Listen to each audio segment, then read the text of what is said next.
Hi, I'm Sarah Chen. From a young age, technology fascinated me in ways most kids couldn't understand. While others played with toys, I was busy dismantling and rebuilding old computers. My parents weren't wealthy, but they always nurtured my curiosity, even as our living room transformed into a makeshift lab of circuit boards and tangled wires. Sarah, honey, what's your latest project? My mom would ask, carefully maneuvering around my cluttered workspace. Just tweaking the processing speed, I'd reply, focused intently on my task. She'd smile, shaking her head with a mix of amusement and exasperation. Just make sure it's all cleared away by dinner. Despite our financial struggles, I earned a scholarship to study computer science. By my final year, I had developed a groundbreaking AI algorithm that drew attention from top tech firms. One company even offered $50 million for it. I accepted the deal but kept my newfound wealth a secret. No extravagant lifestyle or flashy purchases, just strategic investments and relentless pursuit of innovation. I wanted to be known for my work, not my money. That's when I met David. We first crossed paths at a coffee shop where I was engrossed in my laptop. David accidentally spilled his coffee, narrowly avoiding my device. "Oh no, I'm so sorry," he blurted, frantically reaching for napkins. "It's fine, really," I said with a laugh, helping him clean up. "I'm Sarah." "David, let me buy you another coffee to make it up to you." One coffee turned into dinner, and dinner blossomed into a relationship. David was kind, funny, and endlessly supportive, even if he didn't fully grasp my work.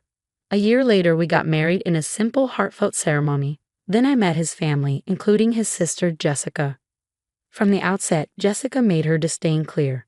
As a senior executive at Turner Tech, one of the city's largest tech firms, she exuded an air of superiority. "So Sarah, what do you do?" she asked during our first family dinner, her tone dripping with condescension. "Freelance work and some cleaning jobs," I replied, choosing to keep my accomplishments under wraps. "Oh, how quaint," she said, exchanging smug glances with their mother, Linda. What they didn't know was that Turner Tech had long been on my radar. The company was riddled with inefficiencies, and I saw vast potential for improvement. So I took an unconventional route. I applied for a cleaning position. "A cleaner? Are you serious?" David asked, bewildered. "But you have a degree in computer science." "Trust me," I said with a knowing smile. "I have my reasons." When Jessica spotted me in my cleaning uniform, her shock was palpable. "What are you doing here?" she demanded, pulling me aside. "Working," I said simply. "Just stay out of my way," she hissed. "And don't tell anyone you're my sister-in-law. It's embarrassing enough having you in the family." For 6 months, I cleaned offices, quietly observing the company's inner workings. I noted wasteful spending, toxic management practices, and overlooked opportunities. Meanwhile, Jessica seized every opportunity to belittle me. At a family gathering, she announced her latest promotion with smug satisfaction. "I'm now vice president of operations," she declared. "Some of us actually have ambition." She cast a pointed look in my direction. David squeezed my hand under the table but remained silent. His lack of support stung more than Jessica's insults. The annual family dinner, hosted at Jessica's lavish new home, was the breaking point. "So Sarah," she began loudly, "how's the cleaning going?" "Must be riveting, emptying trash cans all day." Before I could respond, she continued, "We had a board meeting today about the company's future. Of course, you wouldn't understand such things. You were probably too busy scrubbing toilets." Laughter rippled through the room, except from David's grandmother, who looked deeply uncomfortable. Actually, a calm voice interrupted from the doorway. "She understands more than you think." All heads turned to see Mr. Thompson, Turner Tech's CEO, standing there. Jessica's face drained of color. "Mr. Thompson, what are you doing here?" she stammered. He smiled and glanced at me. "I came to welcome our new owner." The room fell into stunned silence. Jessica's fork clattered onto her plate. "Owner?" Linda echoed weakly. "Yes," I said, standing. "I acquired controlling shares in Turner Tech last week. For the past 6 months, I've been learning the company from the ground up." Jessica's face flushed with fury. "This is absurd. I've worked at Turner Tech for 8 years. I'm a vice president." "And also a thief," Mr. Thompson said firmly. "You've been embezzling company funds for 3 years. We have proof." Gasps echoed around the table as Jessica stammered denials. I opened a folder I brought. The cleaning staff notices everything, Jessica, including your falsified expense reports. Every penny you stole has been documented. Linda turned to me, pleading. Sarah, surely you won't press charges against family. I met her gaze evenly. Family? For years, you and Jessica have treated me like I was beneath you. Mocked me, excluded me, and made David ashamed of his own wife. I wasn't ashamed. David protested weakly. Then why did you never defend me? I asked, my voice calm but firm. Why did you let Jessica dictate my worth in your eyes? David looked down, unable to respond. Mr. Thompson cleared his throat, breaking the heavy silence. Mrs. Chen, shall we discuss the next steps? Yes, I said, turning to Jessica. You have two choices. Option 1. Resign immediately, repay every cent you stole, and sign a non-disclosure agreement. Option 2. I press charges, and you face the legal consequences. Jessica's eyes darted around the room, searching for an ally. Finding none, she slumped back in her chair. How much time do I have to decide? She whispered. Until tomorrow morning, I replied firmly. And Jessica? Clean out your office tonight. Either way, your time at Turner Tech is over. Linda rose from her seat, her face flushed with anger. This is outrageous. David, are you going to let her ruin your sister's career? David hesitated, his face troubled. Mom, if Jessica really stole money. Of course you take her side. Linda snapped. She's been manipulating you from the start. Actually, Mr. Thompson interjected calmly. Mrs. Chen has been more than fair. The evidence against Jessica would typically result in immediate arrest. Offering her a chance to repay the money is an extraordinary act of generosity. I gathered my things and stood. Mr. Thompson, shall we? I believe this family dinner has come to an end. As we made our way to the door, Jessica's voice rang out. Wait, what about my house, my car? They're all financed through my Turner Tech benefits. I turned back, meeting her panicked gaze. The company will repossess them, of course. You might want to start packing. The following days were a whirlwind. Jessica chose option 1, resigning and agreeing to repay nearly $300,000 in embezzled funds. Her glamorous lifestyle evaporated overnight, forcing her to move back in with Linda and Richard. Meanwhile, David repeatedly tried to reach me. I had moved into a hotel, needing space to think. Sarah, please, he begged over the phone. Can we talk about this? About what, David? The way you let your family treat me like I didn't belong. Or how you stood by while they tore me down for 3 years. I didn't know about your success, about Jessica's stealing. I didn't know any of it. That's not the point, I said quietly. You knew how they treated me, and you did nothing. My worth as your wife shouldn't have depended on my bank account. I threw myself into reforming Turner Tech. The company needed a complete overhaul, and I was determined to see it through. Each day brought new challenges, but the work was rewarding. Then, one morning, my assistant buzzed in. Mrs. Chen, your mother-in-law is here. Security called up. She's demanding to see you.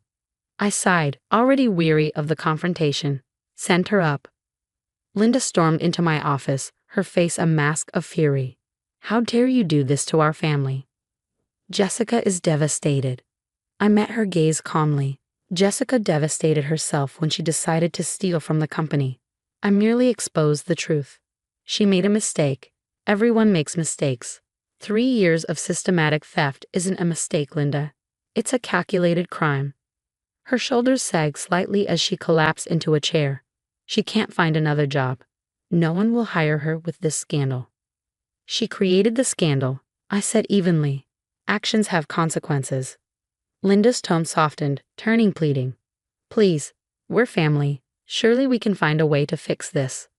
I leaned back in my chair, studying her. Family? Let's recap, Linda. Last Christmas, you told everyone I wasn't invited to the family gathering because the help shouldn't mingle with guests. At David's birthday party, you seated me in the kitchen with the catering staff. When I got sick last year, you told David he should have married someone more suitable. Linda's face flushed with embarrassment. We didn't know who you really were then. And that's the problem, I said firmly. You judge me based on status, not character. Now that you know I'm wealthy, suddenly I'm family? Let me be clear. I'm the same person I've always been, and I won't protect you from the consequences of your choices. Linda stood, straightening her expensive jacket. So that's it? You're willing to destroy our family over a few harsh words? No, Linda, I replied. Your family destroyed itself through its actions. I'm just refusing to shield you from reality anymore. After she left, I stared out my office window as the sun set, painting the city in warm hues. My phone buzzed. Another message from David. Please come home. We can work this out. I love you. I typed back, sometimes love isn't enough. Respect matters too. The weeks that followed were a blur of change. Turner Tech transformed under my leadership, with new policies, fresh talent, and streamlined operations. Yet my personal life remained in disarray. David's attempts to reach me grew more desperate. One evening, my assistant buzzed in again. Your husband is here. He says he won't leave until you see him. I sighed, sent him in.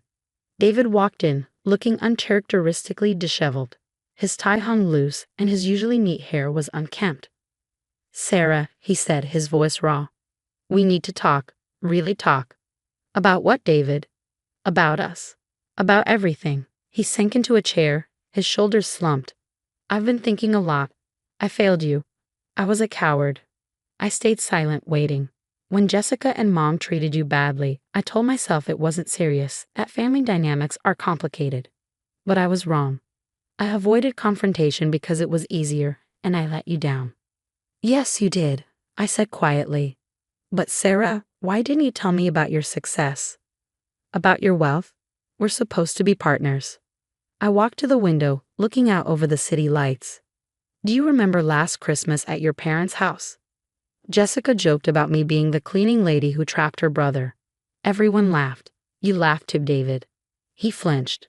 I didn't mean. That night, I almost told you everything. But I stopped. I realized that if you couldn't respect me as a cleaner, you didn't deserve to know me as a CEO. That's not fair, David protested. Isn't it? I asked, turning to face him. Your family's treatment of me showed me exactly who they were. And your silence? That showed me exactly who you were. Before he could respond, my phone buzzed. It was Mr. Thompson. Sarah, we have a situation. Jessica's trying to access the company's servers remotely. She's attempting to delete files. My stomach dropped. Stop her, immediately. It's already handled, he replied, his tone grim. But there's more. She's been emailing confidential information to our competitors. I locked eyes with David, who had heard every word. Do you know about this? His shock seemed genuine. No, I swear, Sarah, I had no idea. Picking up the desk phone, I called security. Escort Mr. Chen out, then notify the police. We have evidence of corporate espionage. David grabbed my hand. Wait, Sarah, let me talk to her. Maybe I can reason with her. The time for talking is over, David. Your sister is trying to destroy my company. Within hours, the police arrested Jessica at her parents' house. They uncovered laptops filled with stolen data and emails offering Turner Tech's secrets to competitors. Linda called me later, furious. You've gone too far. First, you humiliate her, then take her job, and now this? She's your sister-in-law. She committed a crime, Linda. Multiple crimes. The evidence shows she's been planning this for weeks. She was desperate. You pushed her to this. No, Linda, I said firmly. She chose this. Just like she chose to steal from the company. Just like you chose to treat me like dirt for years. The next day, headlines blazed. Former VP arrested for corporate espionage. Jessica's polished corporate headshot was juxtaposed with her mugshot, and the fall from grace was splashed across every major news outlet. David came to my office, his face lined with anguish. Sarah, please, he said, she's my sister. There must be something you can do.